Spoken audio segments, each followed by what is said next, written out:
ಮುಗುಳುಕೋಡು ಮಠದಿಂದ ಸುಮಾರು 3-4 ಸಾವಿರ ಭಕ್ತರು, ರೈತ ಭಕ್ತರು ಎಲ್ಲರೂ ಸೇರ್ಕೊಂಡು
ಉಸಿರು ಕೊಟ್ಟನು, ಬಿಸಿಲು ಮಳೆಗೆ ತನ್ನ ಜೀವ ತೆತ್ತನು.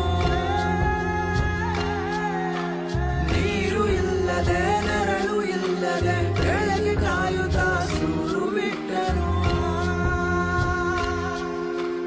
ಅನ್ನದಾತ ಅನ್ನದಾತ ನಮಗೆ ನೀವೇ ದೇವದೂತ.